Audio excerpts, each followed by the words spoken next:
Hello there. Oh, hello. How's it going? Good. So, do I call you Tracing Woodgrains, or do we dox you all over again?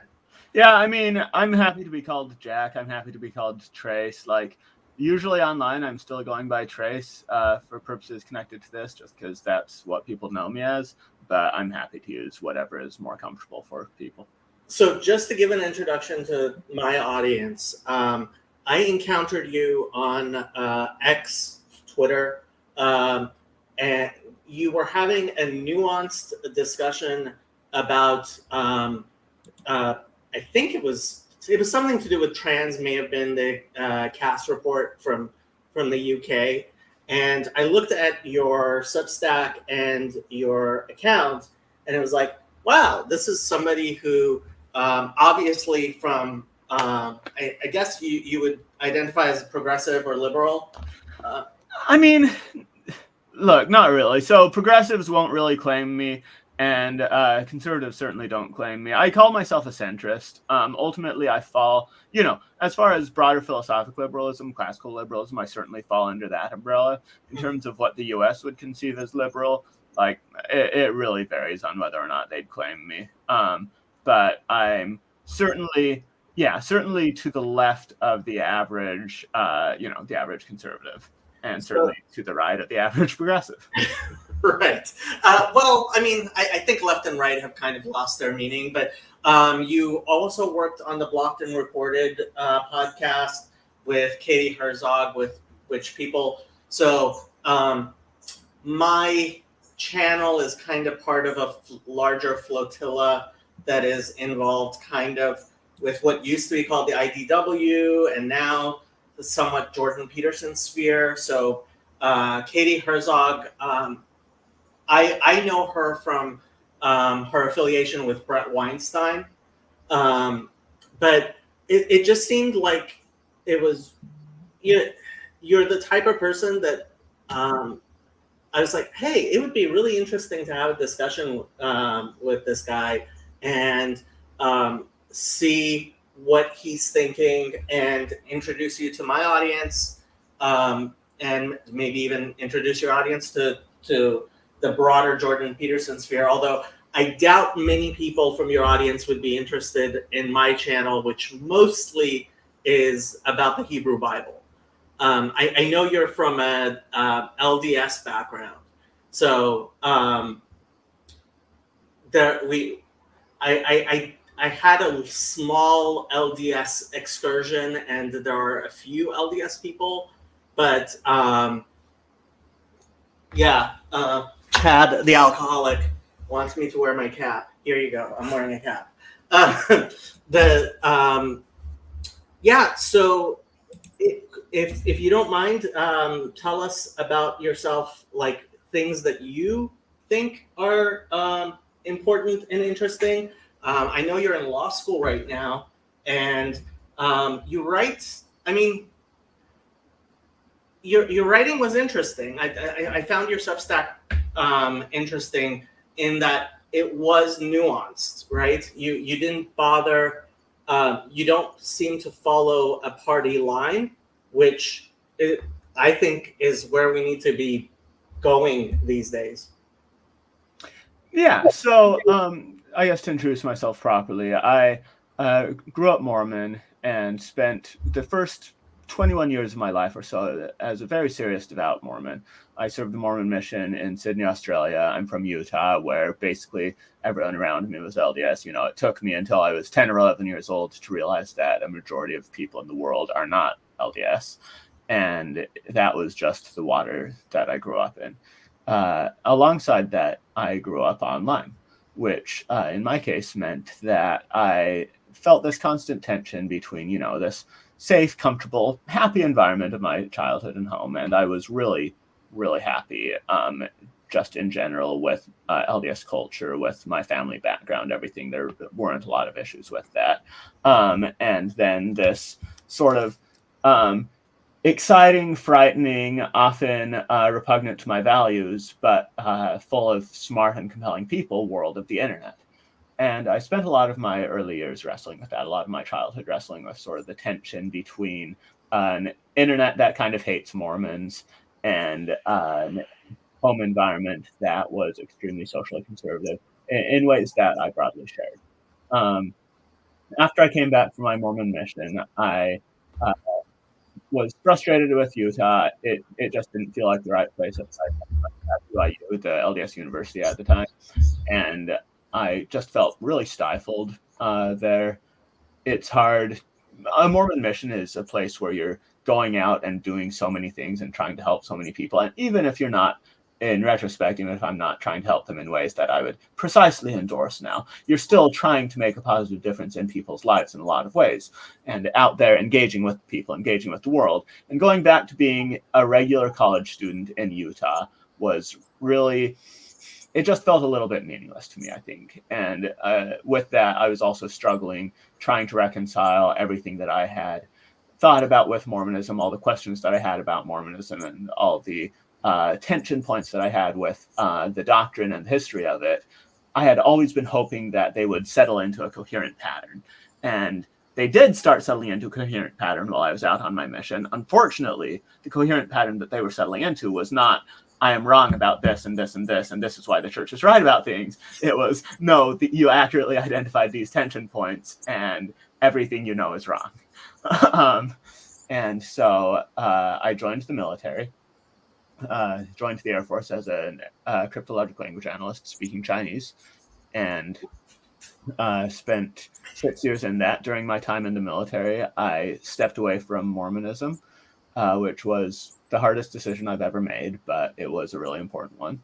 Mm-hmm. And from that point, I think while I had been Mormon, I felt a strong pressure that I should figure out how to align my thoughts with Mormon doctrine. I should figure out, like, if there's a difference between me and it, it's because I am wrong. And that, that's useful for some things, but in terms of being able to share my carefully, my honest opinions on things, it made it really tricky for me to even have honest opinions on a lot of things, because I'd be like, here's my sense on this, but does it exist in tension with what I should be thinking on this? So I feel like as soon as I stepped away, the floodgates started open, and I'd always been interested in writing, but from that point, I just felt much freer to write online and to first, this handle, I created this handle as soon as I stepped away from Mormonism, trying to basically first document my journey away from Mormonism. And then pretty quickly, I got bored of ex-Mormon spaces. I feel like anytime you have a space that's opposed to something as its core purpose, it's going to attract people. The people who are most opposed to that thing and have the most negative things to say will get the most social capital within that space. And I think it creates really negative dynamics in general. Yeah. So it didn't take long for me to step away from ex-Mormon spaces and start wanting to look to just places where I could participate in cultural commentary, try and understand, basically from the perspective of someone who grew up in a traditional environment and who liked a lot of it, but ultimately realized, that its foundation was inaccurate, looking around at a world that, quite frankly, has gone somewhat mad around me, and stepping away from an environment that I liked, but that was rooted in falsehood, into an environment that I've never quite liked as much, and also seems to have all sorts of chaotic elements, and try to make sense of a coherent path forward in that environment. Mm-hmm. A few years back, I started dating Min, met my husband, and married him. So, I'm married to a man. We're looking to have kids together. And yeah, other than that, I'm in law school. I worked on the Blocked and Reported podcast, and I try to write articles about what I see in the world, often investigative deep dives into one particular corner or another, where often, I like to describe it as playing public defender in the court of public opinion. If I see someone who I feel like is not defending themselves as well as they really could, I feel inclined to step in and try to explain, well, no, this is the case for this person that they're trying to make, but that they're not successfully making.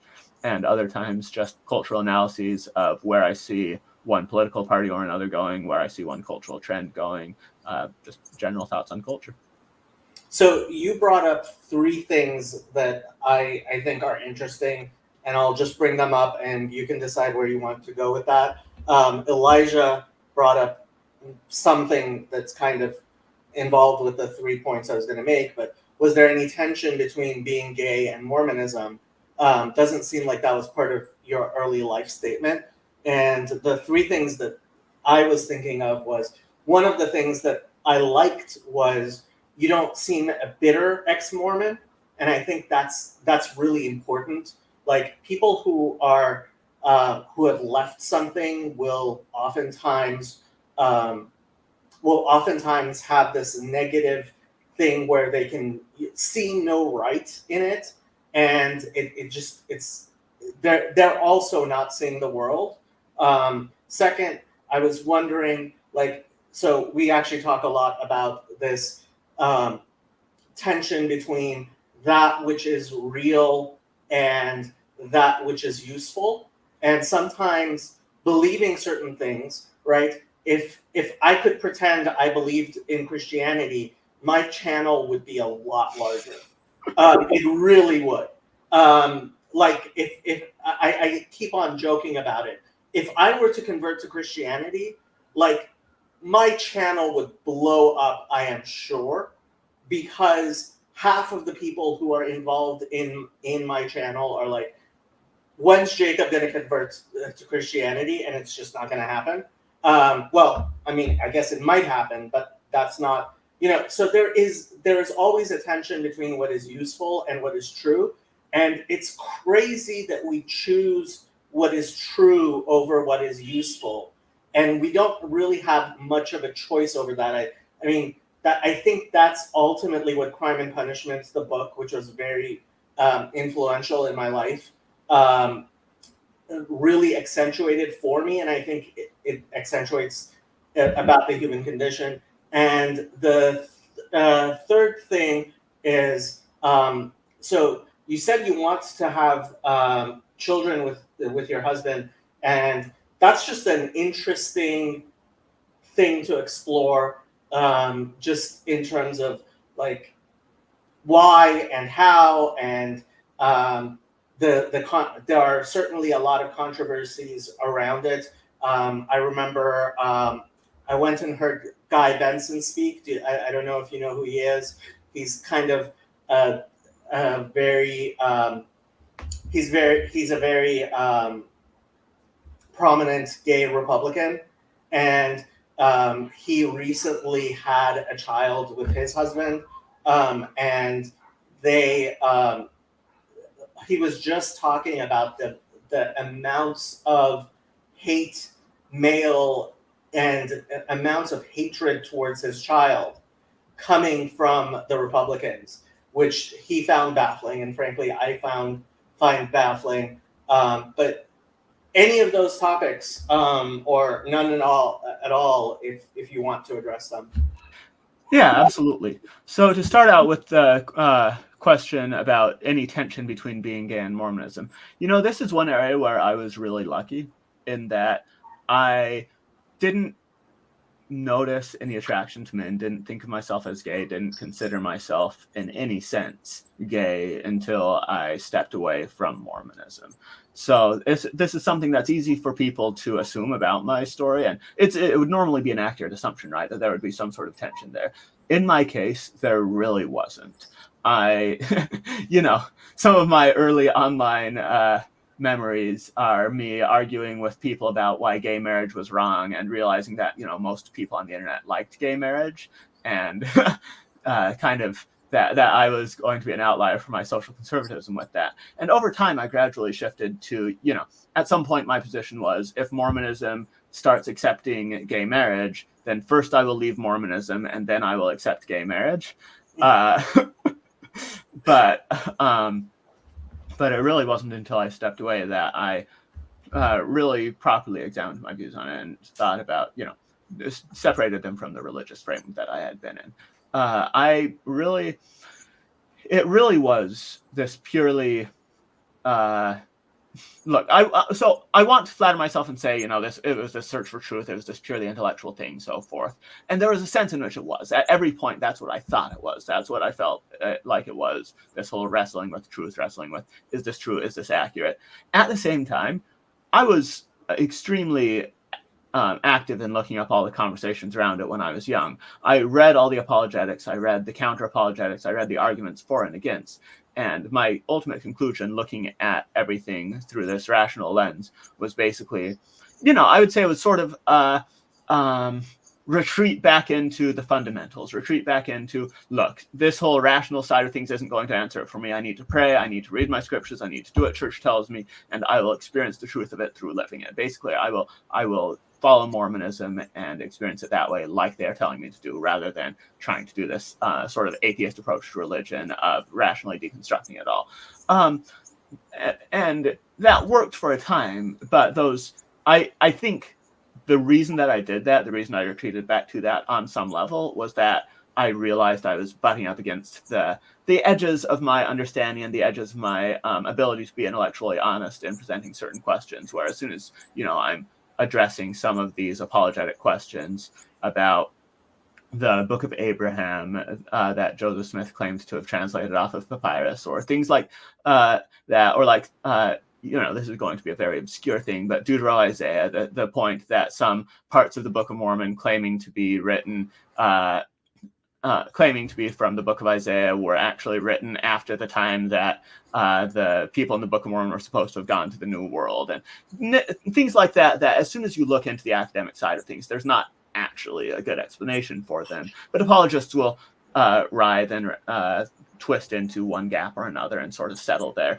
Anyway, so I think I had sort of on one level realized that I could not defend all of this with apologetics, but I wanted to think of myself as rational. I wanted to think of myself as a skeptic. And so I sort of stepped away from that whole domain. And I was just going to say, I'm not going to engage in that way. I'm going to be serious, be more faithful about it. And it really was only, I think people make major belief changes when they feel unfulfilled in some way, when their life is, when their belief system is not instrumentally working for their life. And so you're talking about truth and utility, and I think there's something to that. I think in my case, in large part, it was questions piling up, but a lot of the questions piling up, were trying to construct a narrative where God was directing me to where I needed to be when I needed to be there, the way that I was being told should happen on my mission and in my life in general.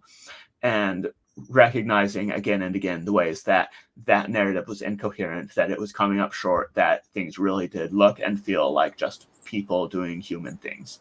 And so I, ultimately I held on for as long as I think it was tenable at all.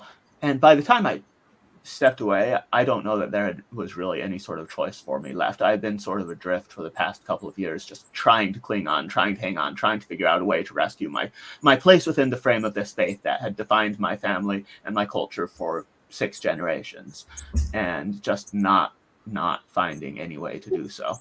Was the CES letter already a thing, but when you were looking?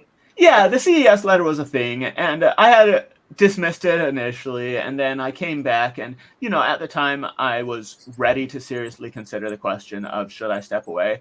I think almost a lot of people who have this experience have like one sleepless night where they read it all, they go through everything, and they just stare in horror at all these things. I have my quibbles with the CES letter still. I don't think it's the single best presentation at all of the arguments against it.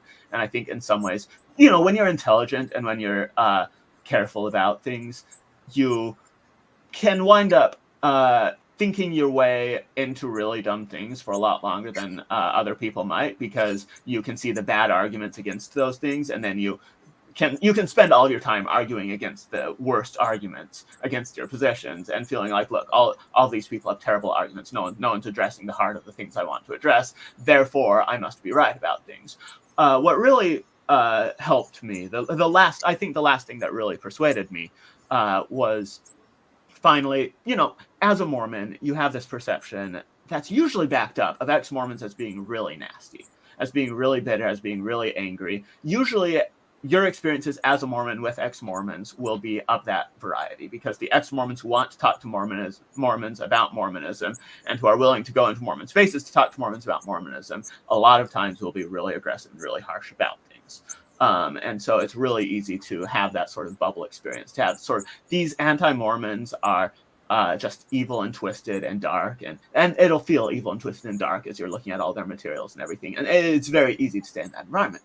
But when I went to the ex-Mormon subreddit and asked people basically, convince me, show me why I'm wrong and everything, there was one gentleman who used to be a BYU professor who was extremely rational and extremely polite and thoughtful and respectful in terms of taking my concerns and my thoughts seriously, and addressing me not as, someone who was deluded within whatever frame, but, as someone who was rationally pursuing sensible things and who had landed on this angle and who could address me just in a really polite, thoughtful, reasonable way. And, I went through a lot of what he had written and a lot of what he said about things and his direct answers to my questions. And ultimately, I couldn't pretend that I had, something better within the frame of Mormonism, something more sensible within the frame of Mormonism than what he provided. So it was ultimately, this truth-seeking rational process at the end. The level of emotion necessary to get there, however, I think is something a lot of people elide, that people aren't going to go through this rational process without some sort of emotional impetus. Well, you mentioned something that I think is kind of important, kind of in a glancing way, but when the LDS is not very insular at all. It's actually, the children, I'm guessing you still have a relationship with your family. They don't really, as far as I know, most ex-Mormons don't really get completely cut off from their family, as in won't speak to them, although I have heard some people say they were cut off. But one of the things that has happened in the LDS is the main, like President Nelson and stuff, seem to have kind of been not apologizing, not just flatly denying certain things in ways that have made some of the people who are more attached to. I have one friend who's kind of a snufferite, and they're like, yeah, you're not defending Joseph Smith enough against charges of polygamy, right? Because they're convinced that Joseph Smith never engaged in polygamy whatsoever, and they want the LDS to be more strident in its so there's a tension there as well, in that, the main leadership of the LDS seems to actually be becoming more like other Christians and less. And like, you said, I would first, if the LDS, if Mormons were to accept gay marriage, first I would leave the LDS and then I would accept gay marriage, which sounded very interesting and coherent and kind of like the type of thing that I would do. Yeah, and I you pinpointed it precisely. I think that a lot of the more fundamentalist members are not wrong to note that the modern church has become very tame, has become very institutionalized. It's a gerontocracy, and one of the things that bugged me when I was an active member, I almost flirted with the snufferite stuff. It wasn't quite compelling to me, but there was a sense in which Joseph Smith, from within the LDS frame, right? If you're accepting the LDS frame, Joseph Smith had hundreds of revelations and was constantly revealing new and important and major things up until the day he died. And then he died, and no prophets since have said more than a whisper of new stuff. And in a church that's founded on this idea of modern revelation and modern prophets, there is a very, very clear lack of will to vigor, differentiation, anything like that. And it has instead been this 150-year-long process of trying to assimilate into a mainstream, trying to catch up, and very slowly catching up, So you look at the changes that have been made, the serious doctrinal changes that have been made, And you have, say, at the end of the 1800s, the shift away from polygamy, right as major legal pressures were coming around polygamy. They received a revelation that, okay, polygamy is canceled. And then in the late 20th century, 1978, they receive a revelation that overturns, years of doctrine that had been built up about this fundamental inequality between Black people and white people and so forth. And like you're saying about this lack of apology, the modern church won't really address this and say, our doctrine shifted in a major way. We made this heel turn of doctrine. It's basically like, yeah, we had this policy change. It wasn't appropriate back then, but it was appropriate now. We've shifted gradually. And people will sort of accept without poking too closely at this gradual shift, without remembering that there was a time where they were very, very clear that it was accepted doctrine since the time the world began, that Black people and white people were equal, that interracial marriage was abhorrent, that all of these things. Like that was very thoroughly entrenched in doctrine for a very long time. And the approach to it is basically, we'll just shift gradually and paper it over, and we won't worry about that. That was just a policy. Don't touch that sore spot too closely.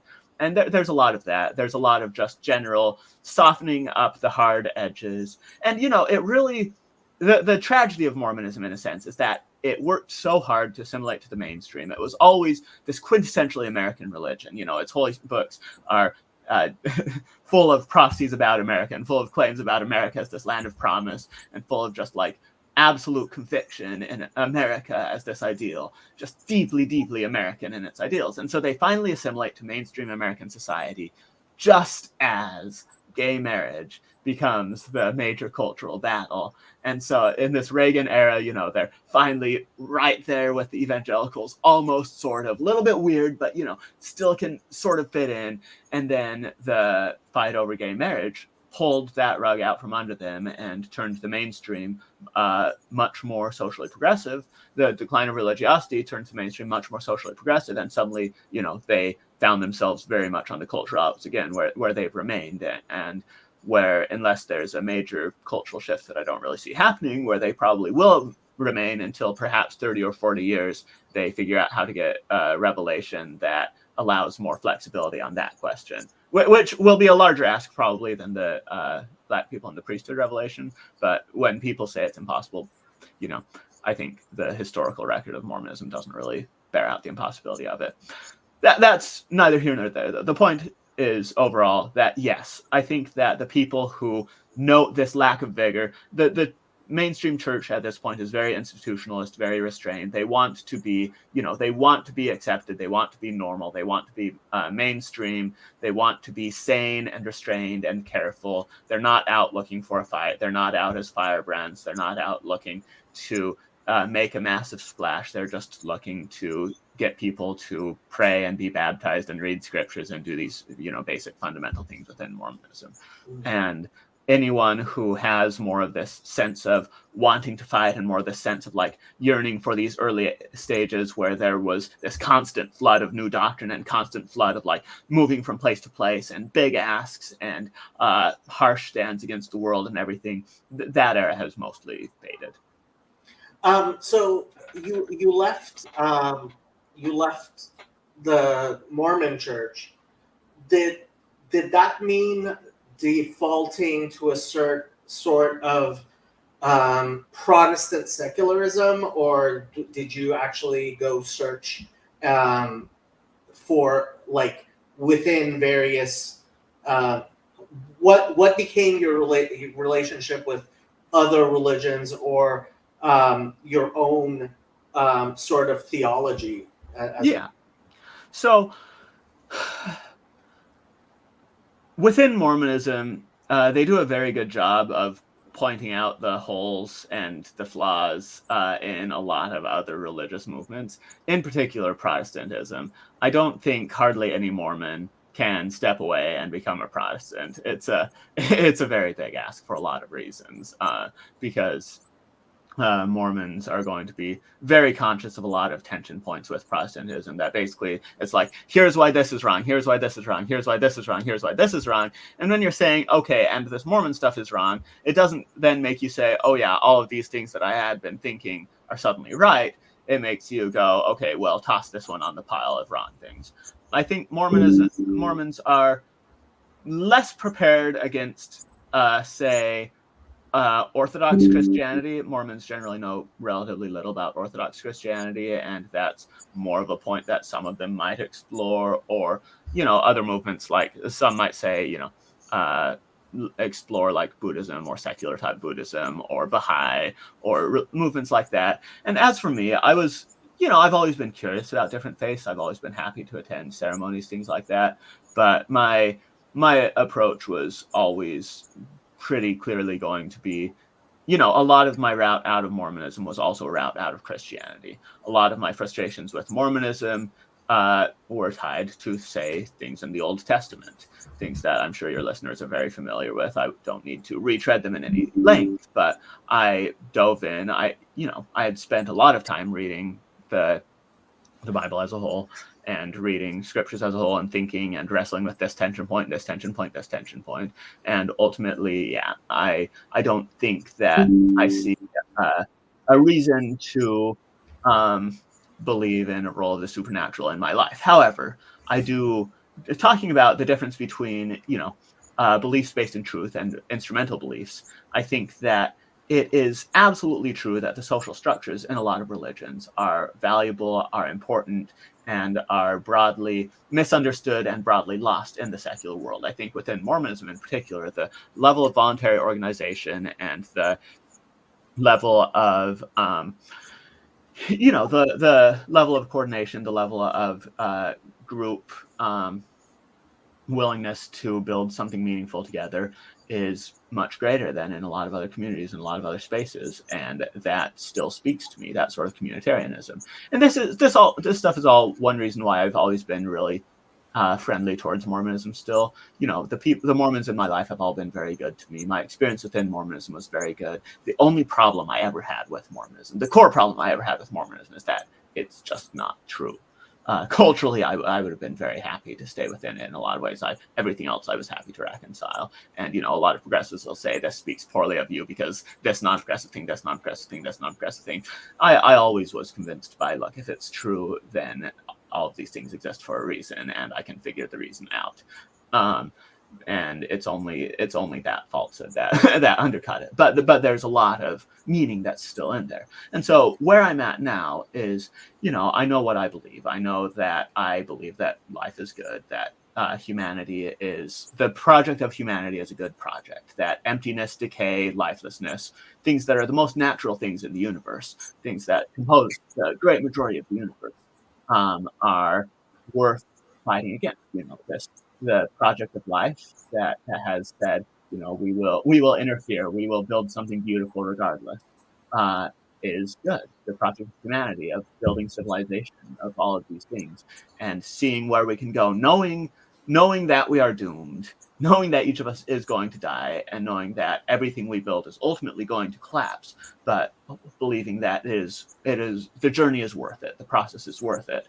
Sort of where you can say that I'm at in a lot of ways is you strip the supernatural out of Mormonism, and you have what's left. So I don't think, that there is a literal deus ex machina that will restore everything to a perfect state at some point. I think what you see is what you get, and it's up to us to construct what we want to construct. And if we fail at that, then that's it. We fail, game over. But that the general vision of life as this impossible pursuit of perfection, this upward path, is fundamentally deeply true, and that is what we should pursue. Well, we've been talking a lot about religion, and my channel is mostly about religion, and I'm willing to talk about religion forever. But there's also, I think you spend a lot more time, certainly than I do, on politics and general politics and what's going on in the United States. And I was wondering what you think, kind of like, where do you think the United States is headed? And what do you think are important events that have happened recently in politics that are going to have long-term implications? For me personally, I think Elon Musk buying Twitter has been earth shattering in terms of our politics, and I think this election is certainly going to be affected by it. But I think going forward, like the entire media landscape has changed. Yeah, it's a good question. I think that it's actually not as divorced from religious questions as one might expect from a distant point of view, in the sense of, I think that to answer this question, I need to look at the trend of religiosity as a whole.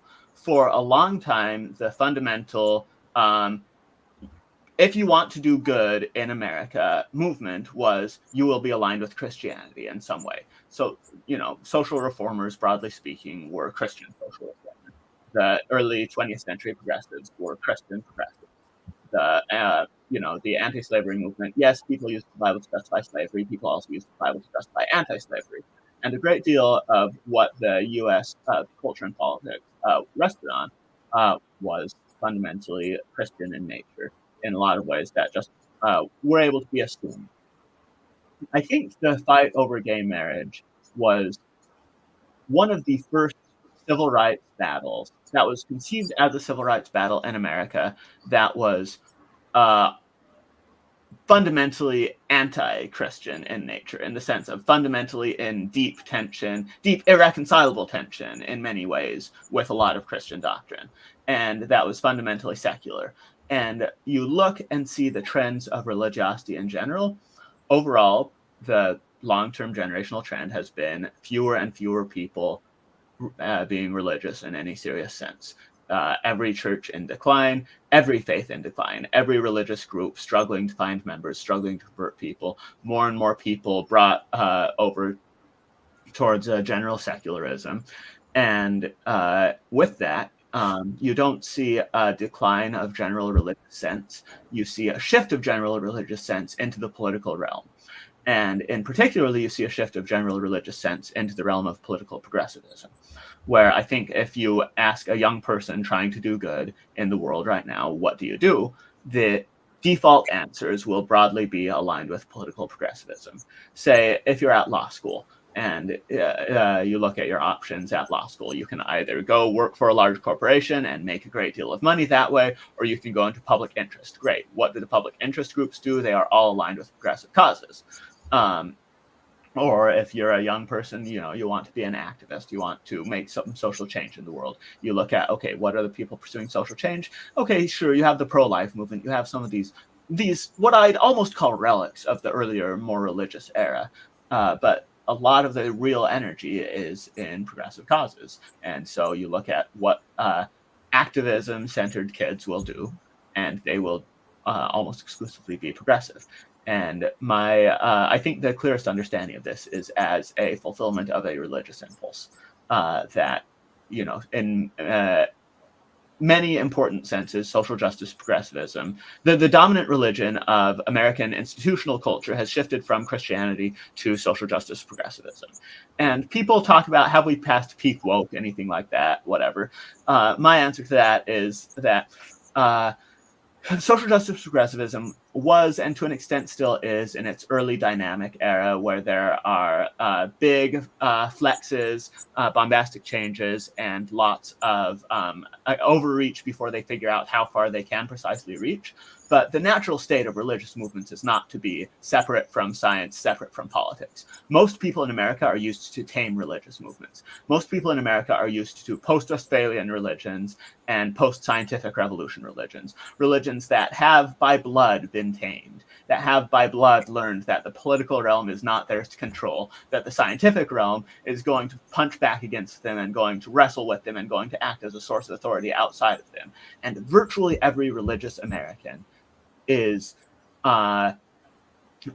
has to recognize the degree to which their religion is domain limited, that it is not the core answer to every scientific question, that it is not deeply entrenched in every political question. Social justice progressivism does not have that constraint. And so, like any vital religion does, it is stretching into any area that it can. it's saying, of course, our morals impact our politics. Of course, what we believe impacts our politics. Of course, in the scientific domain, we should be aligning this ethically with us. Of course, we will enter every institution. And so, well, I think that some of this early institutional excess will fade to an extent. If you look at the demographics of who is going into any given institution, if you look at the demographics of governance, if you look at the demographics of law, if you look at the demographics of education, if you look at the demographics of journalism, if you look at the demographics of virtually every important, we can call them, I think Richard Hanania calls them low pay, high prestige professions that are focused not on maximizing, individual rational monetary compensation, but on maximizing social influence and maximizing social prestige and cultural shaping and so forth. These are all dominated by progressives. You're absolutely correct that the purchase of X by Elon Musk is one major shift in this dynamic. I think Substack is to an extent a shift in this dynamic. And you have people trying to build counter institutions. Where I think a lot of conservatives fail with this is they assume that they have a lot more young educated professionals than they actually do. They assume they have this sort of invisible base of elites that can sweep in and do a lot of the things that are being done by Democrats. And they really don't. They really just don't have the numbers in a lot of ways to do the things that they want to do in a lot of domains. And so I think the long-term trend, the current institutional trend is basically that social justice progressives will, for the foreseeable near to midterm future, be in charge of institutions. And people can either figure out the extent to which they want to influence them within those institutions, or they can work on being, I see one person referencing dark elves in here. And there is this idea of building up counter elites and so forth. There's people are trying that, and the distant right is confident in their chances with that. I think that they have a lot of issues. I think that a lot of the distant right is sort of morally bankrupt in ways that undercut their claims to greater authority. At one point, on the one hand, they talk about excellence and beauty and this or that, and on the other hand, they just revel in rolling around in the mud in a way that I think drives a lot of people away from their movement, particularly people outside their favored demographic categories. So I think that ultimately there are a few distant right people who will the Republican Party isn't going anywhere, so these distant right people who are trying to do their things, in as much as the Republican Party gets people elected, they will be able to stick a few people in these institutions. Republicans will broadly want to burn it all down as they realize the extent, and they are realizing the extent to which they're basically locked out of institutions by virtue of not having people willing to go into those institutions. They just don't have enough people, and so their answer will be to burn it down. But I don't think that they have enough people to build meaningful counter institutions. And so in terms of recent political trends, I think my basic answer is yes, X is important. Yes, things like Substack are important in terms of building up some sort of thing outside of this progressive blob. Ultimately, the unanswered question is, can someone create a counter narrative that is moralistic, that appeals to young people trying to do good in the world, that creates a meaningful counterweight, and that can attract a lot of people who would otherwise be attracted to social justice progressivism, attract a lot of these young, earnest people wanting to do good in the world. And the question of, what specifically that movement will look like and how people will build it, I'm personally a lot more optimistic at the center's chances here than at the right's chances. Obviously, conservatives will feel differently to me, but I think there is a void in terms of a serious counterweight to the progressive right that Trumpism is trying unsuccessfully to fill, that others are trying unsuccessfully to fill, that has not actually been filled. And right now, the basic answer is the future is progressive until people create a compelling enough counter narrative. I actually agree with you, but in arguing pretty much the thing you have been saying regarding the lack of like this core of professional people who've been trained and are capable to be an army. The answer that I get, and frankly, the only way I've been able to refute it is just say, no, I don't think that's what's going to happen. Is they say that, oh, well, most people, most bureaucrats, most of these professional class people, just they go with the tide however it is, and if the tide changes, they'll change with the tide. If there's leadership change, if, for example, the Cass report suddenly comes out and says that no, we don't want to affirm trans youth, then suddenly the army of social workers will also shift with that. And I don't think that's true, but I don't have a good argument why that's not true.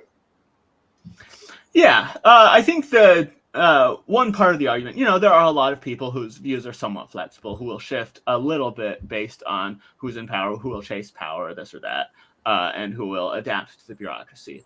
But people's values run pretty deep. If you have a bunch of Christians with Christian values doing things, they're not fundamentally, if regime hops in that is deeply anti-Christian, people who have been raised within and seriously build up this idea of Christianity and everything, they're not going to flip on a dime. A few of the cynical power seekers will, but there are a lot of people who, even if they're not like deep, true believers who are the most core committed, who have these underlying broad tendencies that if something is counter enough to their broad tendencies, they just won't. They just won't like it. They won't go along with it. And I think the distant right sorts, I really don't know if they realize how effectively they are putting a lot of people off. You see, for example, a lot of women who start out somewhat attracted to their movement. You see people like Alex Casciuto or whoever, who have broadly socially conservative views, who have broadly views that, they want to be compatible with the distant right and everything. And then they just sort of have this parade of horribles, this flood of just nastiness towards them. And a lot of the guys in the distant right are very smart, very interesting. I have some friends in that sphere, but the overall culture of it is just incredibly off-putting to anyone outside of those specific categories. And I don't think they can really tamp that down. I don't think they can really shake that off. So you're talking about, for example, that I don't remember the name of that gay Republican who was pursuing surrogacy, but Guy Benson. Yeah, Guy Benson. David Rubin had the same experience. I think Jeff Jasiah, other gay conservatives have had similar experiences where they try to get along and they try to go with this and they try to lean into this conservative stuff. And then a lot of it just comes down to there is this absolute flood of unhinged vitriol coming at them, and they have better things to do with their lives. And, a lot of them will still stay somewhere in the conservative movement, but they're not going to be, they're not persuaded. They're not core members by any means. They recognize these tension points with it, and those tension points will stay even as they stay somewhat along in that movement. So can people take over, and then will a broader set of people go along with them? You'll find some. I don't think they'll find nearly as many as they think they'll find. And I think that people's convictions run ultimately deeper than they would credit. And that if you don't provide people a clear, positive vision that they can coalesce around that holds value for them, then power alone isn't going to be enough. And just taking power alone, that won't be enough. I want you...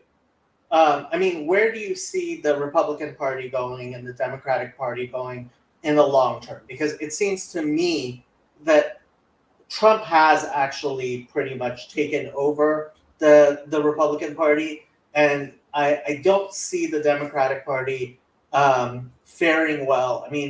I don't know how this election is going to go, but the Kamala Biden switcheroo, I think that was a mask off moment for at least some people in terms of, okay, this isn't a party where we as members of the party get to choose who our nominees are.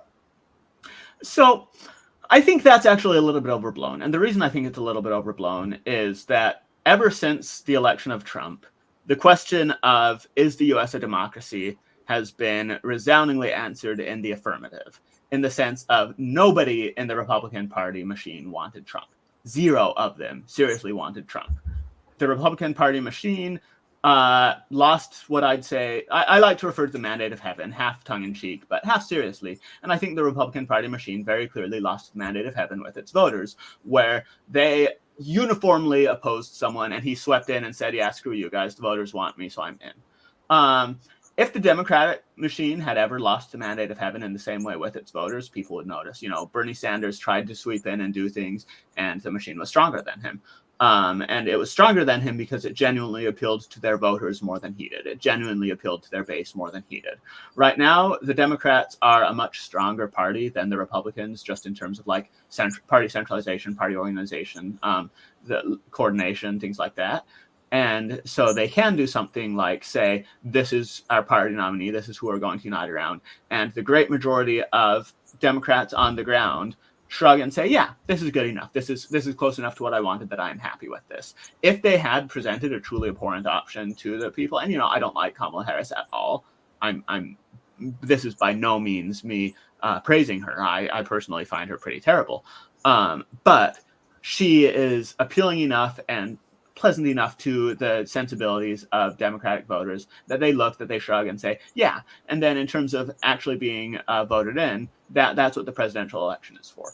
There used to be all these smoke-filled rooms for the nominees of any given party, right? It used to not be so much of a primary cycle. Primaries have always been sort of a luxury for parties in a sense. Well, I think that the primary cycle has a lot of upsides. It also tends to polarize candidates more towards the side. People make ludicrous promises to their base that don't appeal to the nation at all to try to get through primaries, and then they need to pivot towards the center for the general. And it's kludgy and it's ugly, and it's not actually ultimately, pleasing your primary base isn't actually ultimately a sign that you'll be appealing to the country as a whole. And it's sort of a toss-up to me between the primary process and the party decides in terms of picking nominees that are actually representative of the people as a whole. So I think that the Democratic Party has lots of flaws, but I don't really think that putting Kamala Harris in place of Joe Biden is seen by any supporters of the Democratic Party as one of those flaws. In terms of long-term outcomes of the parties, look, the Republican Party is going to struggle to fill staffer positions at every level. Its basic answer for everything is going to be burn it down. The more it realizes that it doesn't have the personnel to accomplish what it wants to accomplish. And this is in education, this is in the legal system, this is in everywhere but directly electorally appointed positions. The Republicans simply do not have the manpower, and they feel it reflects their elected or their appointed positions, where it's much easier to get into a position to be appointed in a Republican place than Democrats. And a lot of that means that, with the J.D. Vance pick, they're trying to appeal to the tech right who have been sort of disillusioned and feel like they're on the outs with Democrats, who might be able to come in and staff some of those positions, might be able to inject some policy ideas, might be able to inject some direction and sort of hijack parts of the party. But the Republicans are going to be sort of reliant on a movement of frustrated elites to hijack part of the party in as much as actual policy positions goes. They just don't have enough people otherwise. The Democrats, meanwhile, have a surfeit of people and have a surfeit of bureaucracy and a surfeit of organization, and are well prepared to staff every institution as thoroughly as they would like. So I see a commenter mentioning that Catholics are able to create staffers, at least in law. Look, Republicans can create lawyers to an extent. Ultimately, you look at every major big law firm in the country, almost all of them are dominated by Democrats. Almost all the major law firms are dominated by Democrats. The reason that Republicans maintain some degree of parity in law is that a lot of positions in law are specifically elected or specifically appointed by elected officials. And it's not because they have parity in any of the institutions other than that. It's because they have enough people, barely enough people, that they can still staff all of those positions.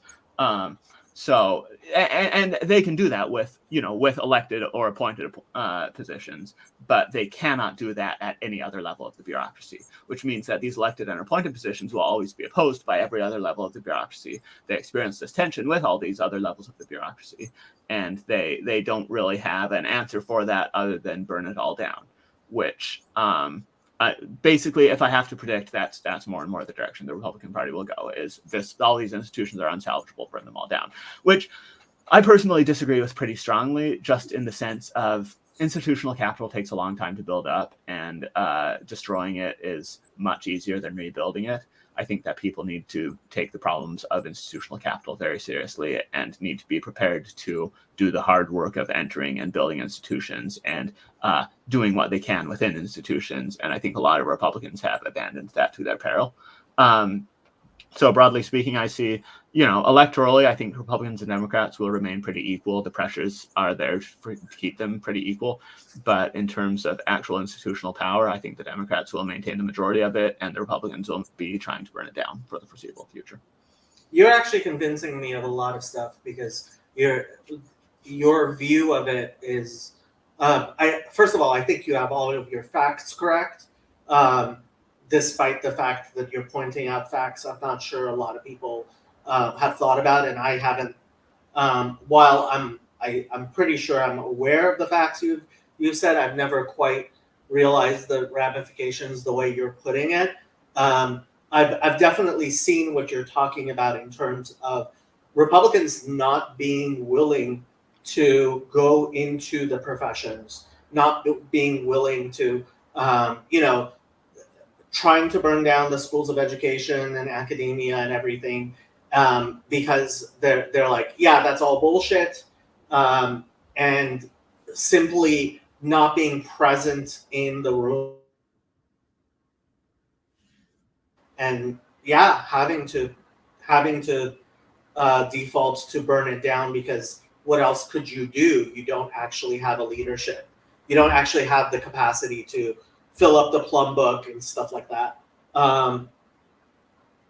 That's a lot of interesting stuff you brought up. I'm gonna have to think about that.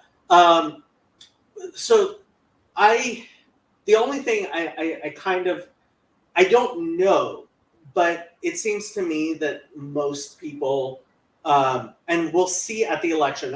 I've been quite adamant in saying anybody who tells you that they know how this election is going to definitely come out, given that we have zero priors of something like this before, I think they're just fooling themselves.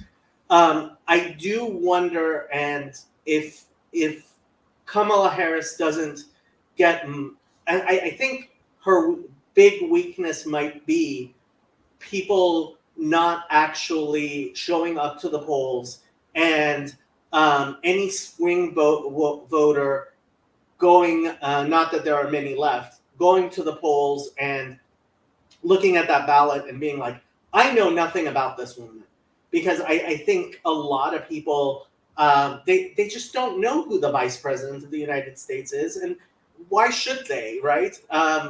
And so I could see possibly, and I am in no way predicting this, I could see a landslide for Kamala Harris, mainly because there's a lot of people who are, including me, who kind of been like anybody but Trump. Frankly, like if you ask, if there was a choice, not Trump, I would probably vote not Trump. But so I could see Kamala as not Trump winning a landslide. I could also see Kamala as a just unknown candidate, no name recognition, also losing in a landslide. I don't know, like what you call the mandate of heaven, right?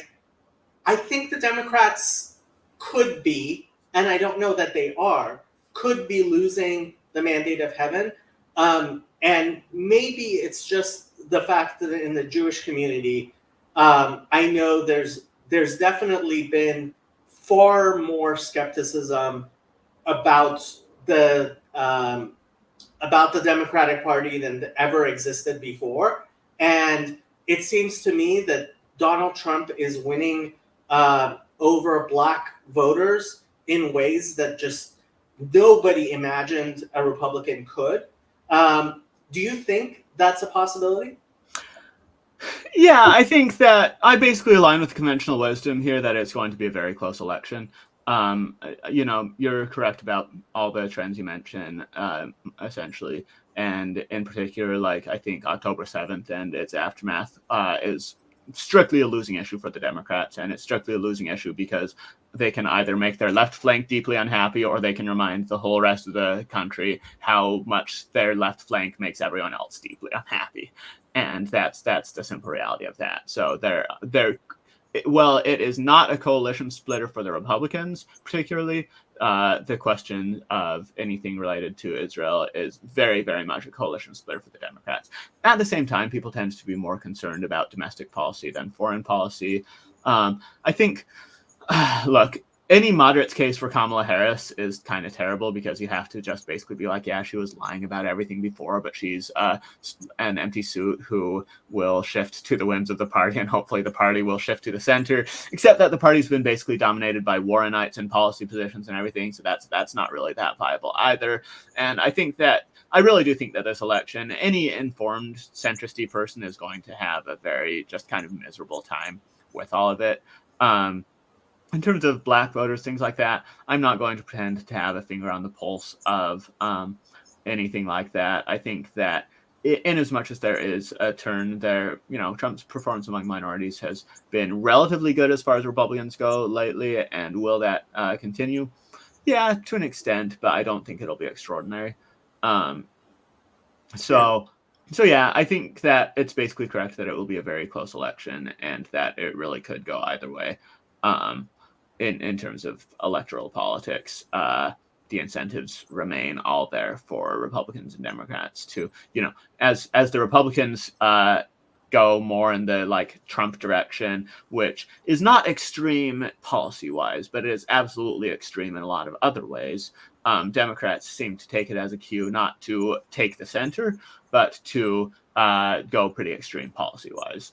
And they're like, oh, if these guys are making themselves unpopular, we can make ourselves approximately as unpopular, rather than trying to really take the center ground. And that's because frankly, just like the elite elements of the Republicans are going to be, some of them are going to be more ideological than the rank and file Republican, and a lot of that, just in general, elite are going to be left of the populace. That doesn't entirely hold true for Republicans, but certainly it holds true for Democrats, that the people who are the most serious about politics and policy and everything are going to be pretty far to the left of the average Democrat.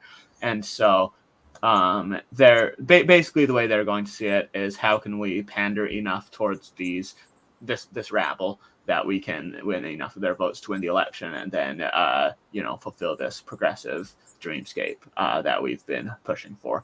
And so that's basically what people are trying to do this election. In terms of who will succeed, it really is a toss-up.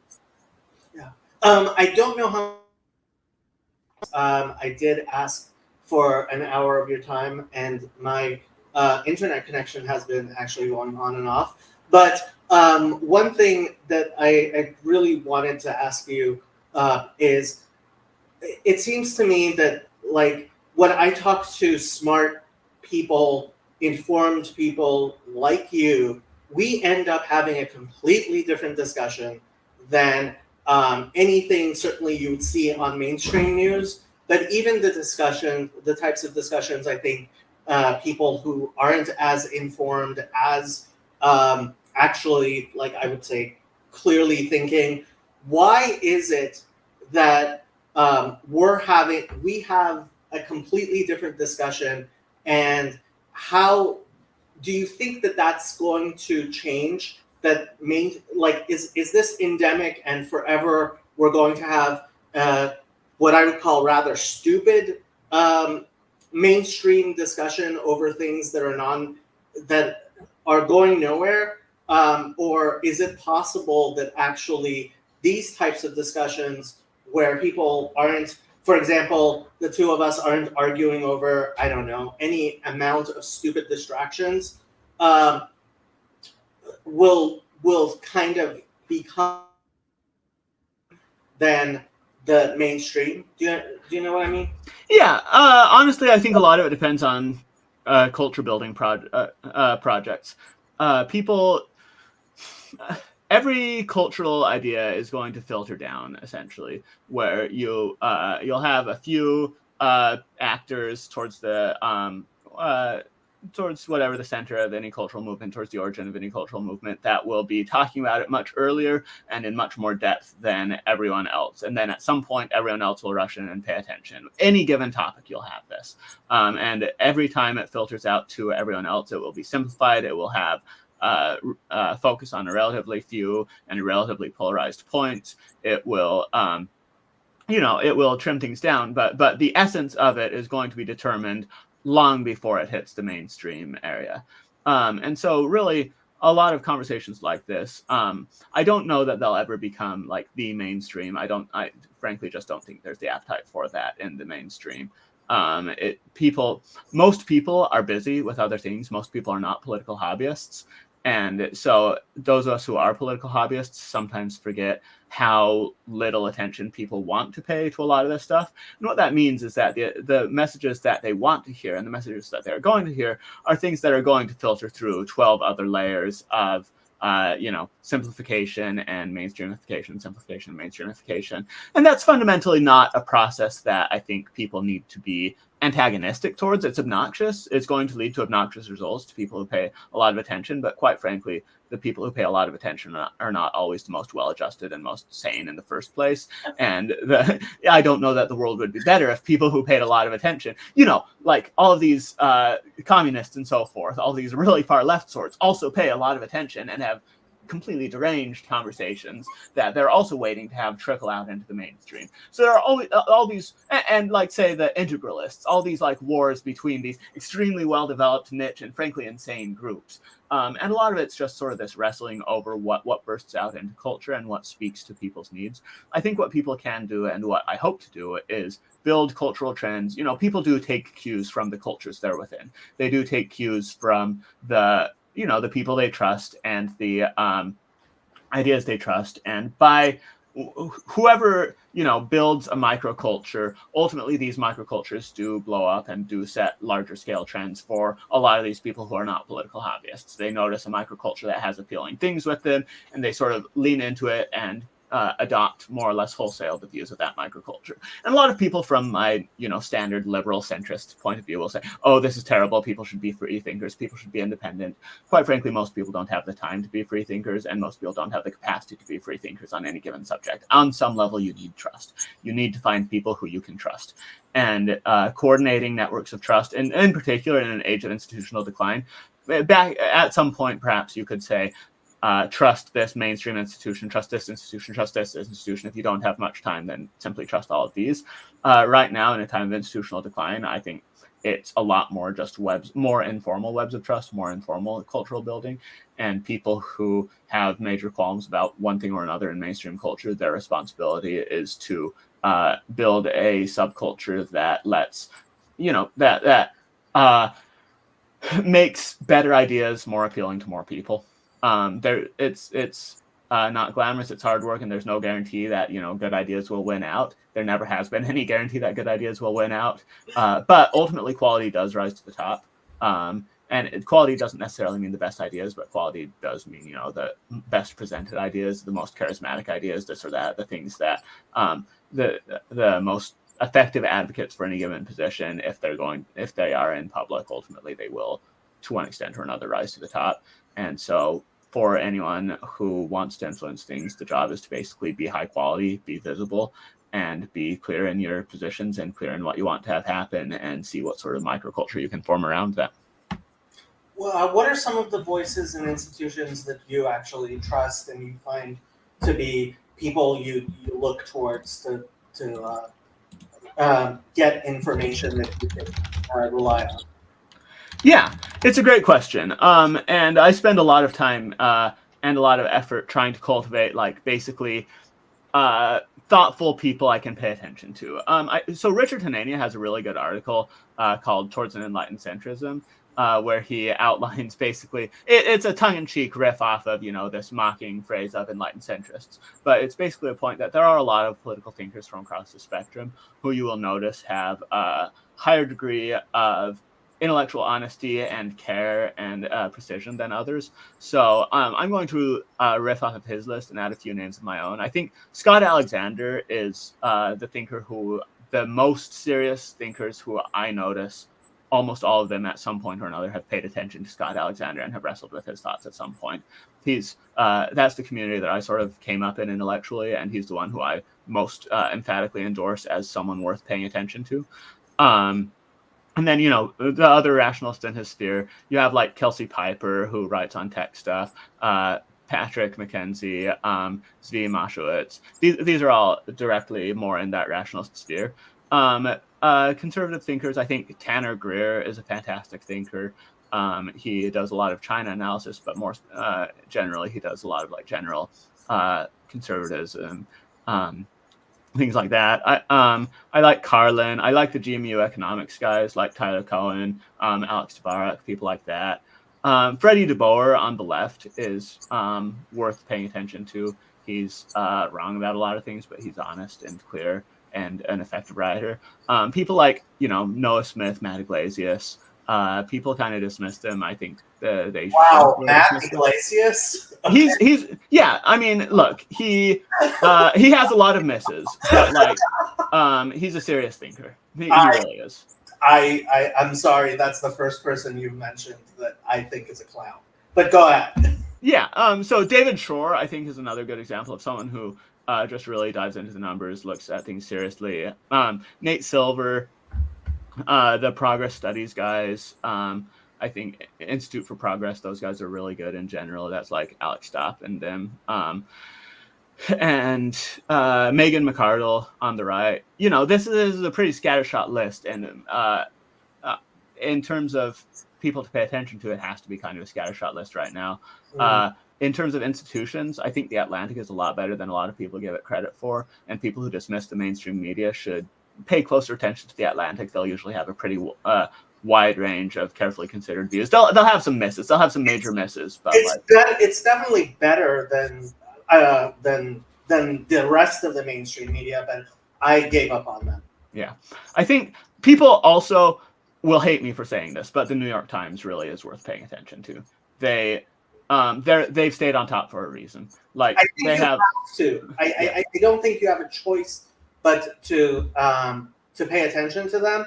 But and they do try to, in effect, at least present enough of the other, like you will see, for example, in their opinion pages, especially news that really needs to get to the left-wing audience.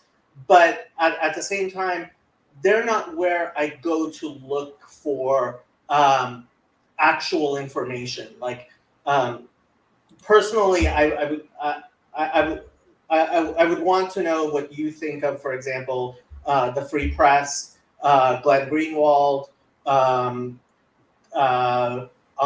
more on the right, Coleman Hughes, those types of sources. Yeah, I think they have a place in the ecosystem. I'm pretty fond of a lot of what Quillette puts out, for example. I think that they have a lot of important pieces. I'm trying to remember her name. Carol Hooven, for example, has a lot of great things to say.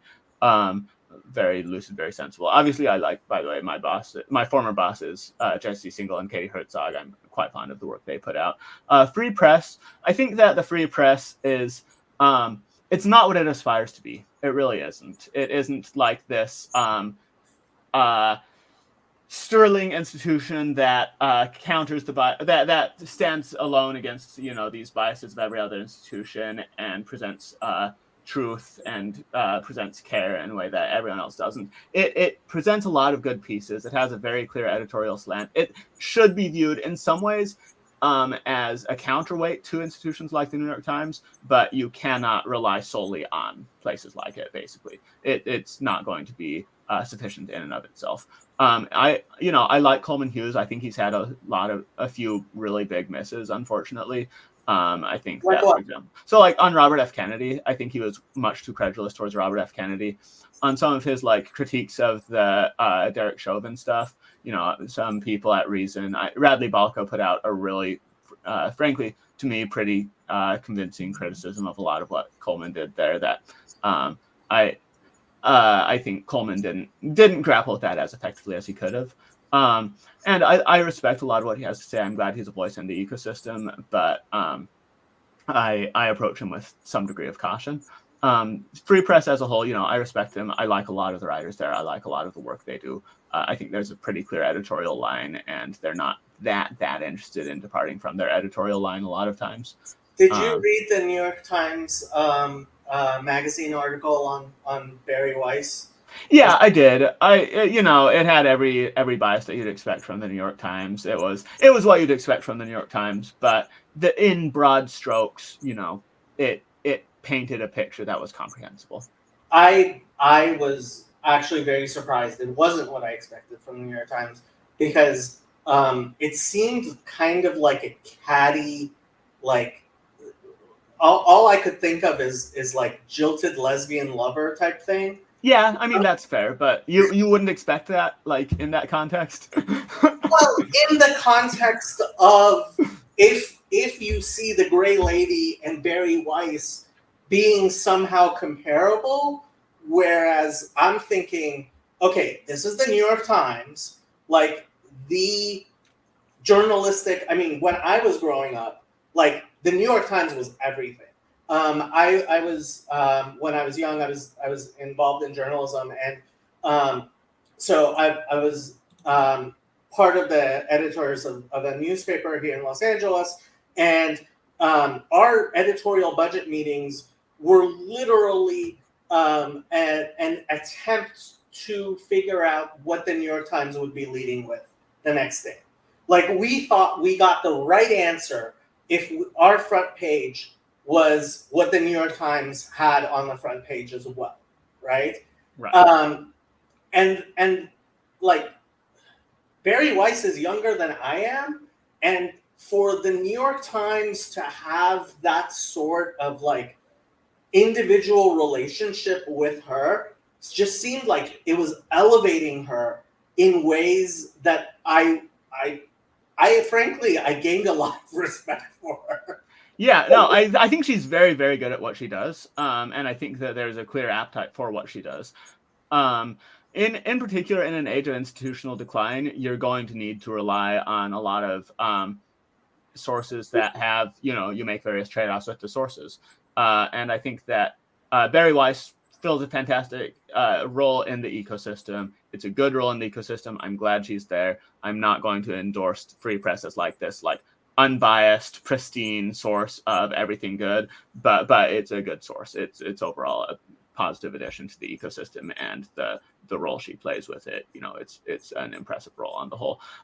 Greenwald, I've always been a bit less positive about. He's always sort of rubbed me the wrong way. I don't know that I have a lot of coherent thoughts directly on him.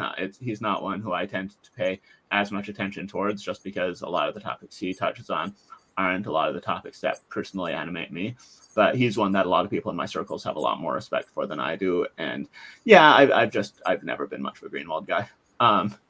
You've used the institutional decline a couple of times, and I would be interested to know exactly what you mean by that. But it really made me also think about what's been going on in academia in terms of now with Shafiq from Columbia University resigning. Elise Stefanik, at least, has been she claimed 3 skulls, right? She's claiming that she's claimed 3 scalps. I was wondering what you mean exactly by age of institutional decline, and what you think about what's been going on specifically with also, I mean, I guess Chris Rufo, but in terms of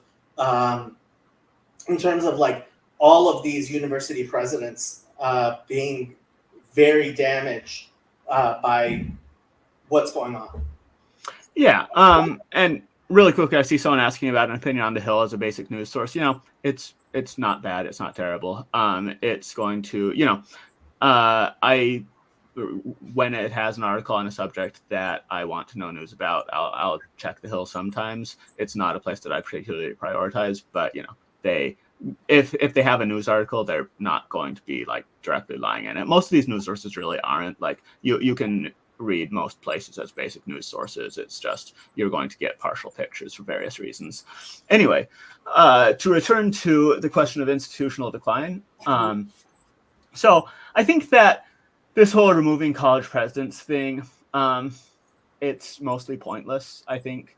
I think that, so Roxane Gay, I think, was probably substantially worse than replacement for a few specific reasons. I think what she did to Roland Fryer was pretty heinous. But like more broadly, any of these other institutional presidents, I think that they are more or less manifestations of the will and the culture of their institutions, and swapping out the person at the top is not going to do a lot to change the culture. I think that the institutional decline that I'm looking at is most neatly captured by things like the capture of Scientific American, Nature, all of these journals and magazines that were once respected to have really extraordinarily shoddy activist and extremist points made, people are trying to use the imprimatur of the intellectual weight of these institutions to push really shoddy work. And as a result, they are degrading the weight of these institutions.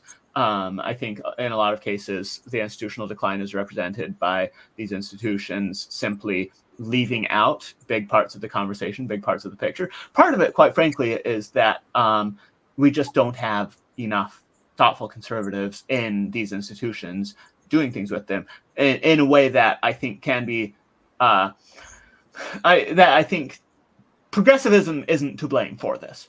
Fundamentally, progressives are doing what an ideology does. They are, entering institutions, they are studying, they are doing things within them. I think that they are departing from an ideal of institutional neutrality in a lot of ways, and leaning towards capture in a lot of ways. I resent a lot of what they're doing, but functionally they can do it because not enough other people feel strongly enough in these spaces to do something about it.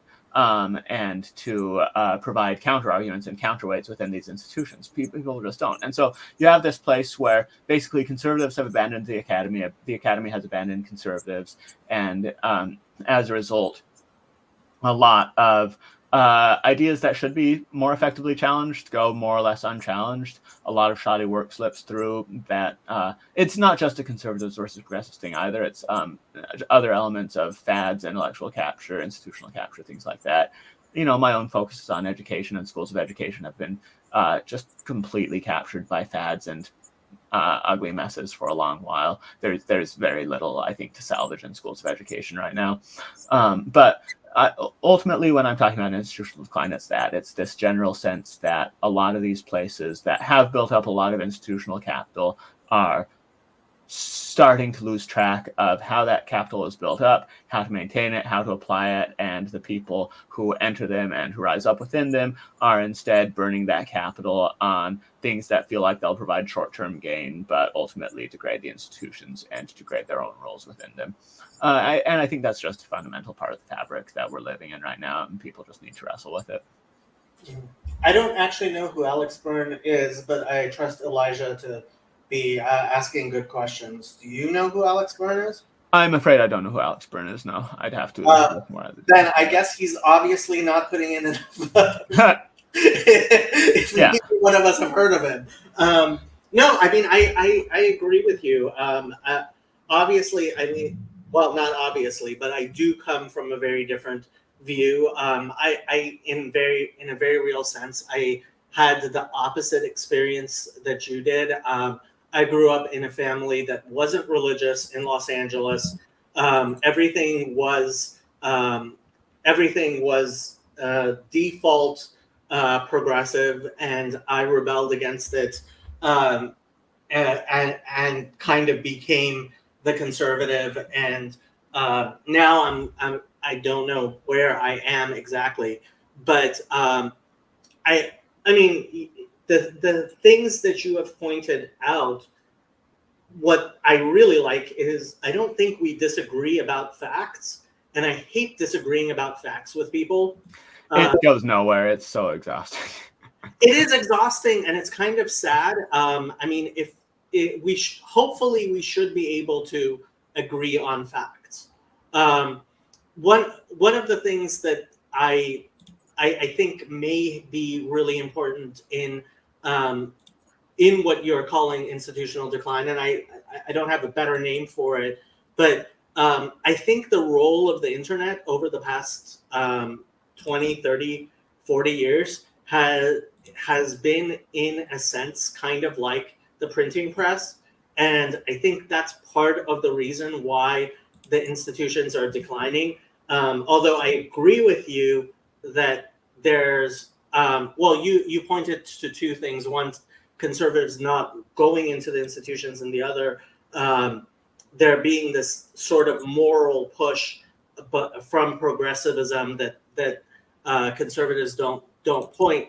But yeah, I'm just wondering what you think in terms of technology driving this, and where technology might be leading us. Yeah, in terms of technology driving it, where technology is leading us, I do think that the shift from Twitter to X has been quite consequential technology-wise. I think that it really has remained the sort of town square platform, and it is the first time that there has been a town square platform where a lot of the background radiation is from basically the way I'll describe it is when I get a viral post, most of my really obnoxious pushback comes from people to my right instead of people to my left, and that's that was never true before on any of these platforms, really. And so I do think that may lead to a long-term change, and also these new media, things like Substack, things like places like the Free Press, things like X, people on them, and I think this is part of my own role in the ecosystem, act as a escape valve and a pressure against some of these institutions. It's not a coincidence that the New York Times hired John McWhorter, for example. It's because they noticed that there was more of an appetite for things like that they were missing that part of the environment, and being the most motivated to stay on top, they're like, okay, to stay on top, we need to absorb and we need to provide our own form of this outlet. And so as people show that there is a hunger for something, institutions have to react to that. And as institutions become captured, and as institutions, leave $20 bills lying on the ground for other people to pick up in terms of, say, stories that mainstream outlets don't bother to cover, or truthful things that scientific institutions dodge saying, then it creates a wide open gap for other people to step in and say, hey, look at me, I'm picking this $20 bill up, pay attention to me. And the institutions do have to respond to that ultimately. A lot of people focus on the rise of AI, and I'm not going to pretend that I am any sort of great prognosticator with that. But if AI keeps advancing, a lot of people who I respect say it might kill us all, and I don't know one way or the other with that. I'm not going to say I have any great strong opinions with that, but if it doesn't, then I think that in some ways it will entrench whatever dominant social mores lead to it, in the sense of it could become so much more influential than any of us, that whatever frame it exists within would just be dramatically strengthened as a result of that. And I think that's a real possibility. I don't know if I had to bet on it. I don't know how much I would bet on that happening. But more broadly, I do think AI is an amplifier in general. It will lead to it has led to a lot of slop being generated, a lot of just generic messiness, ugliness being generated. But if as it continues to be refined, it's a possibility that it will just allow make technical skill a much less important barrier, and make someone's ideas and capacity to put those ideas out much more important, and will create a lot of possibility for more diverse flowering of things. But yeah, I think the counterweight element is the best thing to be understood about new technologies. I don't think we can do without all of these institutions. I really don't. And I think that people make a mistake when they try to just tear down institutions and assume that these new disruptors will rise in to fill their roles. I don't think the disruptors are ready for that. I don't think that we can afford to lose all that institutional capital. And I think a lot needs to be done within the institutions still. You reminded me of something that I actually wonder what you think about, which is one thing that I had noticed is because of what I would call the censorship of the right on most of these tech platforms, that you ended up with something like Gab, which was a complete fever swamp of the most horrid things, and and what has happened somewhat is with X liberalizing is now the members of the, I mean, even Andrew Torba is like tweeting now. And what I have noticed is there are a lot more people noticing the horrific insanities of the fever swamps of the right. And I am hoping that this will lead to some moderation, as I have been able to at least point to people getting, like, with horrific views, getting a lot of attention and a lot of followers. Because it used to be a lot of people would say, "Oh, no, those people don't exist. Nobody thinks that." Whereas the people in the fever swamps were like, "Hey, look, there's a lot of us. We actually believe this stuff." I mean, I guess I see it much more as a Jew, but I'm just wondering what you think about that dynamic and how it's playing out. So I do think that it is absolutely relevant that Twitter is a very different experience to Gab, right? That for a long time, most people don't actually care that much about politics. Even if they care about it, they have a lot of other interests. Most people aren't going to spend all their time discussing it. And so they go to a site, a social media site, and they have a lot of other interests, and they just happen to be incidentally exposed to the ambient politics of that site. Someplace like Gab, very quickly, it became dominated by just really gross, really abhorrent politics and made itself completely unusable. But say something like Reddit, for example, even a lot of people who are not progressive, even though the overwhelming political background of Reddit is progressive, are going to use Reddit because it touches on a lot of their other interests, and it has enough other things that will appeal to them that they'll wander there and they'll be exposed to this political ambiance regardless. And now Twitter is the first example of something that has this ambient conservative background in a lot of ways. And I think even that's a little bit overblown. You look at the like counts on things, and a lot of progressive things still do a lot better than a lot of the other ones. It depends. It's really hard to say where the way it is, but obviously Elon endorsing Trump has made it very unappealing to a lot of progressives. Things like that have made it very unappealing. So I think it is fair to say that there is a background conservative radiation on Twitter in a way that, in a similar way to there being a background progressive radiation on Reddit. That said, in terms of it actually leading to moderation of views, I don't think that's happened with Reddit. I think that the politics on Reddit have gotten more extreme over time, and have gotten more strident and more obnoxious over time. I do think that the political corners get kind of tuned out by a lot of other people and get sort of tamped down by a lot of other people. And what looks like moderation is often just people who have other interests occasionally adopting political topics and occasionally pulling political things in. I think if Elon hadn't leaned so far in this Trumpist direction, and hadn't started pandering so much in that direction, then I would be a lot more hopeful of the idea that Twitter would lead to a general greater moderation. As is, I think the best one can anticipate is sort of this equal and opposite force coming up.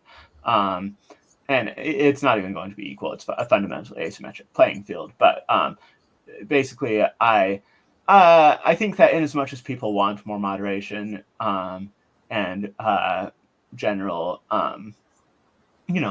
more something more akin to my centrist push for excellence or whatever, that requires people to speak and people to build it and people to fight every step of the way for something like that. Like nothing like that will happen automatically or happen just by default of platform dynamics. Well, I mean, this has been an absolutely delightful conversation. You gave me a lot to think about, which I like the fact you view things in a very different way than I do, and you seem to be getting information from different sources. I'm definitely going to be taking a look at some of the people you listed that I hadn't heard of. I was just wondering what, if anything, this conversation brought up for you, what you thought might think are important things to address that we may have not discussed, or if you have any sort of questions or anything about this little sphere that we have. Yeah, I mean, I am quite fond of the. It seems like the sphere that you've built is quite nice. I approve of this sort of like Bible study type stuff, this Bible diving type stuff that you do, even though I've stepped pretty far away from that whole sphere. I'm glad to see people keeping that tradition alive and keeping that spirit alive. I do think there was one question in chat from Elijah some time ago. What is the centrist vision of the world? Is it just more classical liberalism? That I do think is worth addressing, perhaps in closing.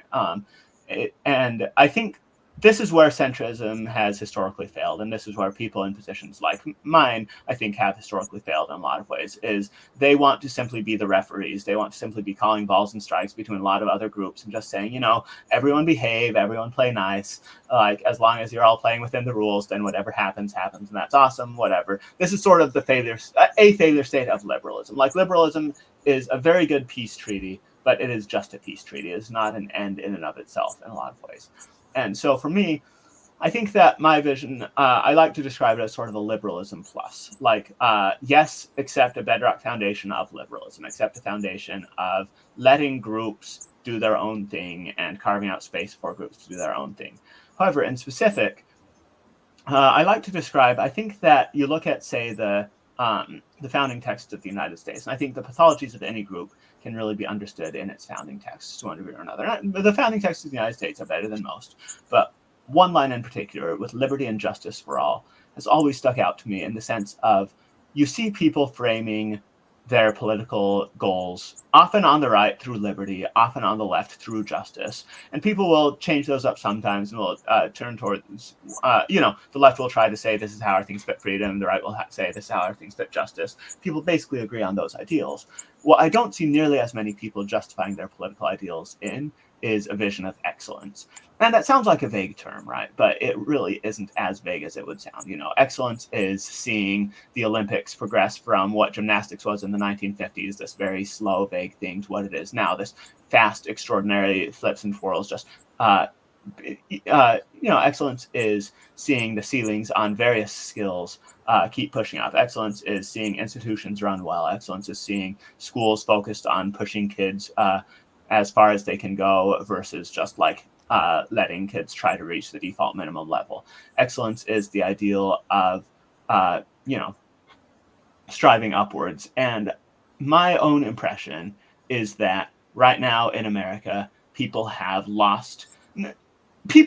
understand the ideal of excellence, but people do not emphasize the ideal of excellence anywhere near as much as I think they ought to. And people do not put a political focus on it. And when it comes to, I like to use education, the battleground, as an example. The right in education will say choice is paramount, and will say freedom is paramount. The left in education will say, justice is paramount. We'll say we want these dynamics where we're looking to educate the poorest and provide special education and provide free school lunch for everyone and this and this and this to ensure justice.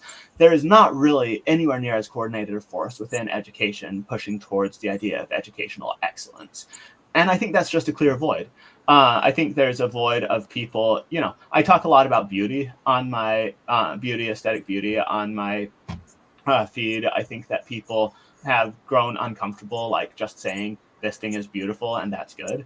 And I think people should be a lot more comfortable just pointing out, beauty is a good thing. A lot of this vitality stuff, is broadly good.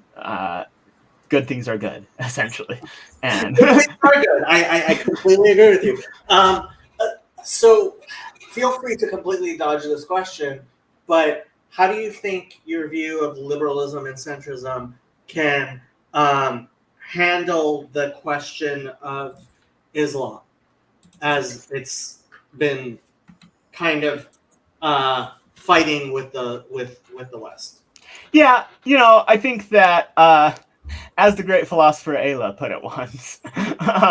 No, Ayla said something like, she is a much bigger fan of the fake Western liberalized version of Islam than the real version of Islam, and she thinks we can get along a lot better with those people. And frankly, I think that's accurate. I think that people like Ilhan Omar, in a lot of ways, make a mockery of Islam, as Islam was at its core meant to be, quote unquote, the same way that, say, the modern Mormons might, in a sense, be drifting far from their, vital roots. But I think the vital roots of Islam are really ugly in a lot of ways and pretty bad in a lot of ways, and it's fine for people to drift far from them. So I think that in terms of the role of Islam with it all, look,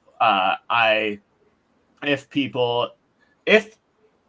people accept the ideals of religious freedom, accept the ideals of you don't actually persecute and shun and potentially kill the people who leave your faith, things like that. If people are okay with undercutting these, frankly, fundamental tenets of parts of Islam, then fantastic. They can exist within the liberal compromise very well, and they can have a tame version of their faith. But I do think the faith needs to be a tame version of it within the liberal compromise, just like a lot of other things need to be tamed within the liberal compromise. That it is, you need to have, to an extent, liberalism with things. You can't have liberalism as a death warrant saying we are going to be liberal until some illiberal group takes over and puts all of us in its control. You need to be on the watch for, are these groups respecting liberal tenets? Are these groups are these people and are these groups living and let living? And I'm certainly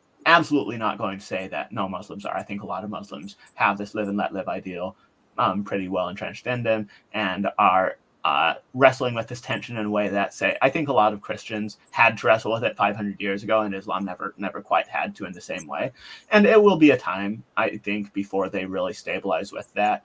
And people need to be, I think, wary of the fundamental side of it and openly wary of the fundamentalist side of it until that. But ultimately, I think there is a version of it that can exist comfortably within the liberal compromise. So, what are your views on immigration?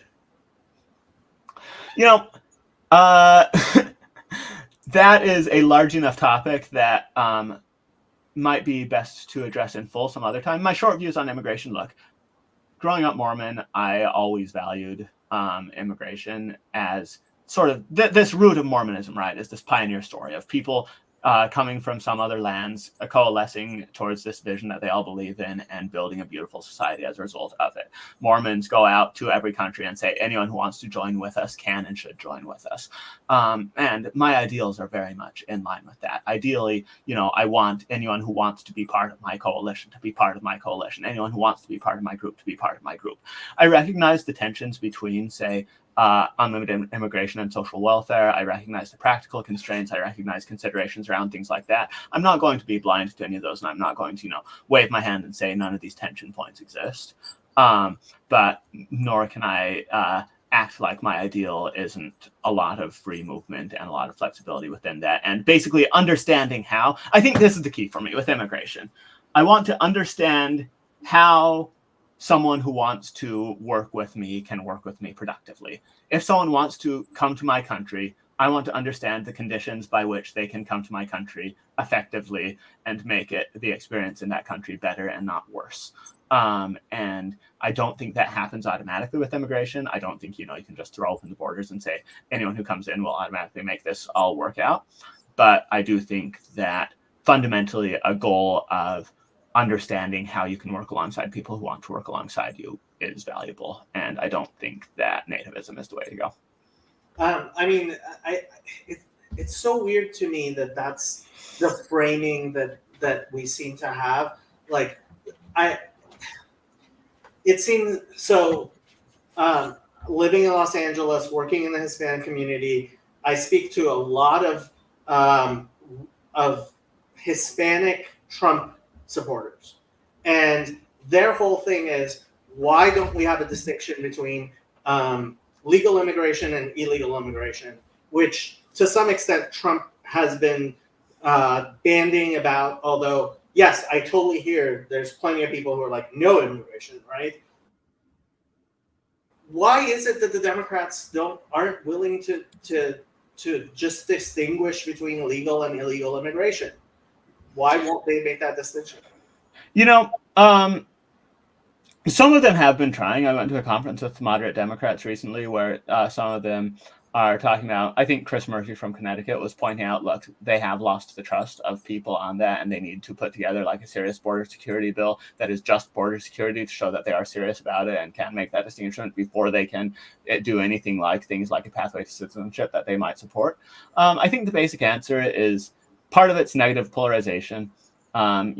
Their enemies are against this, so they need to be broadly for it. Part of it's just the aesthetics of cruelty. You don't want, deporting a bunch of people is cruel in a lot of ways. And a group that is strongly against the aesthetics of cruelty is not going to want to deport a bunch of people. And understandably not going to want to deport a bunch of people. So as long as wanting to deport a bunch of people is the question, then yeah, they're going to flinch at that. In terms of border security, I think that a lot can be done with border security with them, but fundamentally, look, the issue is, say in my law school class, the people who are taking immigration law, there was a poll at the start, do you favor more legal immigration and more illegal immigration, more illegal immigration and more border enforcement, more legal immigration, less border enforcement, less immigration and more enforcement, less immigration, less enforcement, blah, blah, blah. Almost no one said they wanted less immigration. And people were pretty split between more enforcement and less enforcement. So why can't people do that? Among the people who have an appetite for policy, there's just not an appetite for that. It's like whatever the populace wants, it's very different to like what people in positions holding policy levers want. People holding policy levers just are pretty idealistically and sometimes, I would agree, sometimes often naively pro-immigration. You don't think that there's an economic advantage to having gray citizens, to importing people who are and maintaining them in a state of limbo? I think this is my economic analysis, which I rarely make economic analysis of anything, but it seems to me that a significant portion of the policy people, and sometimes they let the mask slip, including George W. Bush, I think, was like, well, who's going to pick your potatoes or something like that, right? It seems to me that not having legal immigration gives you illegal immigrants, which there's definitely an economic advantage to, and I cynically attribute a larger part to that in this discussion than it seems anybody else does. Yeah, so I mean that's the Milton Friedman argument, right? Is that illegal immigration is better than legal immigration because they don't get all these benefits and they do fit into this economic gap. I don't think that there are some political pragmatists who are going to look at it that way behind closed doors. I think by and large there are fewer political pragmatists than people would credit. In general, most people are political idealists in one sense or another, and they want to hold their higher ideals as the reason for their things. So benefits like that they would skirt around and be vaguely aware of, but not really make as part of their conscious decision making, other than it would be really disruptive to the economy if you do this or that. And it would be disrupted in major ways, right? But yeah, so I think that by and large, most people are political idealists and not political pragmatists, and they are not going to embrace cynical, evil sounding but effective things, whether or not there is a rational actor case for them. Even inside their own heads, they're usually not going to do that. Well, I definitely think the cynical actors will also rationalize in different ways. But when it comes down to actually practically having the problems that we have with our demographics and our simply economics, in terms of labor, keeping the price of labor down, etc. This is one of the places where I find myself mostly agreeing with people like Jimmy Dore, who's way to my left, is his views on immigration. But this has been an awesome discussion. I am willing to continue it as long as you are, but it's almost 2 hours. Yeah, I should probably head out, but it's been a lot of fun. It has, and I did not expect for you to answer a lot of the questions the way you did. I'm definitely going to have to think about the stuff you said. I'll give you the last word. Anything you want to talk about? Yeah, ultimately, I just think that people should take the cultural moment that we're in seriously, should recognize the challenges that we're facing are not going to go away and are not going to be automatically solved. And if people are passionate about this sort of thing, that I really think that now is a time that a small number of pretty high agency people can make a lot of impact, and it is worth doing that. I think if someone has something that they're passionate about digging into, understanding, and presenting things on, something that they think a lot of people are getting things wrong on, it is and can very much be worth the effort to outline that and to make your case in the public square. And, this is a time for building. This is a time for inventiveness. The time of institutional decay and capture means that there are going to be a lot of troubles doing things within the institutions, but a lot of energy outside. And while institutions, they play a gatekeeping role that gatekeeps out people who should be gatekept out, as well as if the institutions are declining, that gatekeeping role starts gatekeeping out people who shouldn't be gatekept out. So you need to be discerning, you need to be judicious, you need to be thoughtful. But there is a lot of opportunity for thoughtful and judicious people outside institutions right now, and I think people should take advantage of that. Thank you so much for coming. You've been very popular with the chat. I'm sure this is going to be one of my most popular interviews. You're definitely welcome back whenever I can get you, and I will land this plane.